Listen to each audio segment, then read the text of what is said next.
Урматтуу спортчулар, ардактуу машыктыруучулар, сиздерди Сербиянын Белградда болуп өткөн эркин күрөш, грек-рим күрөшү боюнча дүйнө чемпионатына катышып, ала тоо бооруна байгелүү кайтып келишиңиздер менен чын жүрөктөн куттуктайм.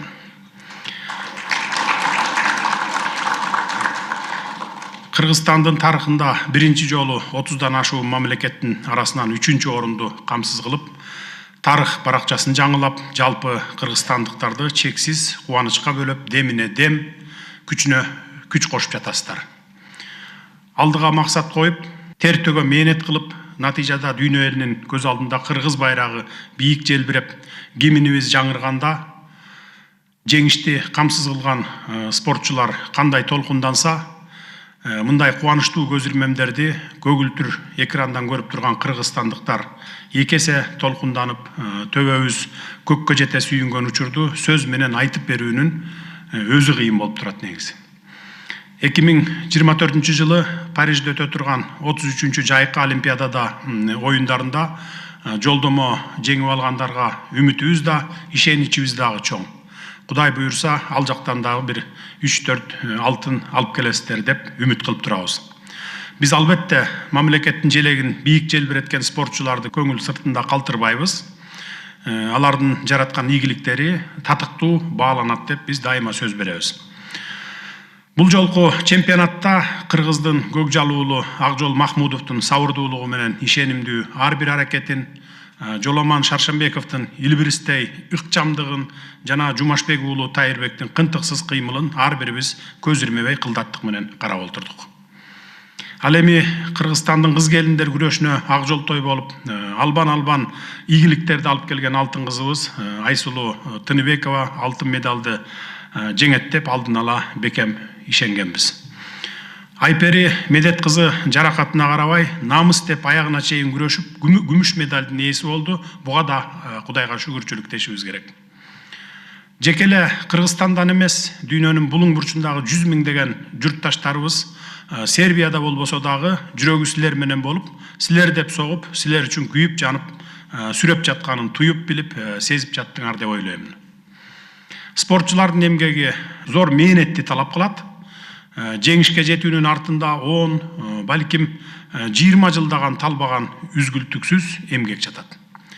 Спорт менен машыгып жүргөн инсан катары мен сиздерди абдан жакшы түшүнөм. Спортчулардын жеңиштери талыбас эмгектен, туруктуулуктан, темирдей бекем эриктен, ошондой эле машыктыруучулардын чеберчилигинен башталат. Спорттогу ийгилик бул өтө чоң эмгек. Ер эмгегин жер жебейт деген накыл кеп сыңары, сиздердин талбаган эмгегиңиздер текке кетпей, ата мекениңерди даңктап эле тим болбостон, миңдеген жаштардын жүрөгүн жалындатып, Кыргызстандын атын чыгарууга чоң түрткү берип жатасыздар. Бул жолу ийгилигиңиздер биринчи же акыркы эмес. Август айында эле Түркия мамлекетинде өткөн 5-чи ислам оюндарында ушундай бийик көрсөткүчтөр менен баарыбызды кубанттыңыздар эле. Бул реттагы кыргыз спортунун күчүн Сербия өлкөсүндө тастыктап келдиңиздер. Кудай буйрса, сиздерди алдыда мындан да чоң жетишкендиктер күтүп турат.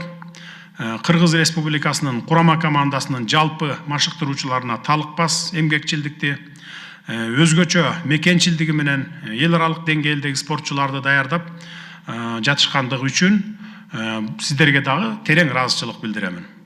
Сиздер кыргыз спортун биринчи орунга коюп, кыргыз байрагы дүйнө чемпионаттарында желбиресе деген илгери үмүт, кажыбас кайрат, майтарлыгыс эрк менен ийгиликтерди жаратып келе жатасыздар. Бешиктеги баланын бек болорун ким билет дегендей, машыгууга келген баланын баш терисин байкап, келечекте кыргыз желегин желбиретет деп ишеним артып, бүгүн өлкөбүзгө сыймык алып келип жаткан спортчуларыбыздын пайдубалын түптөп, биринчи ыкмаларды үйрөткөн алгачкы машыктыруучу агайларга, спорттук карьерасына жөлөк таяк болуп, сүрөп келе жаткан жеке машыктыруучуларына дагы терең таазим этемин. Анан албетте ушундай уул кыздарды төрөп, татыктуу тарбия берип, бүгүн жемишин көрүп, кубанычы койнуна батпай, толкунданып жаткан ата-энелерге дагы ысык салам жолдоп, мен жеке өзүмдүн атымдан ыраазычылык билдире кетейин. Эми бул жакта отурган көпчүлүк балбандарыбыз Кытай Эл Республикасындагы 19 Азия оюндарына катышууга жөнөп кетүү алдында турушат. Жолуңуздар байсалдуу болсун демекчимин. Жеңил барып оор келиңиздер. Бүгүнкүдөй басыгыңыздардан жазбай, Кыргызстан элине дагы көптөгөн ийгиликтерди алып келериңиздерге мен толук ишенемин. Курама команданын спортчулары менен кошо машыктыруучуларына дагы бекем ден соолук, узун өмүр каалайм. Дүйнөнү таң калтырган дагы далай спортчуларыбызды тарбиялап, туурдан учура бериңиздер. Кыргыз спорту кулачын кенен жая берсин, жараткан кыргыз балбандарыбызга күч кубатын берсин.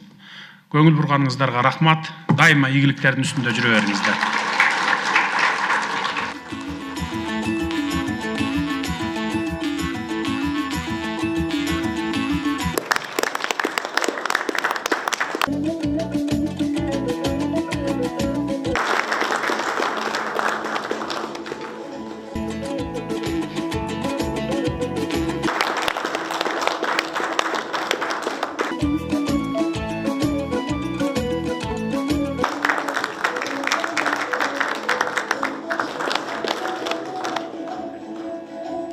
Что?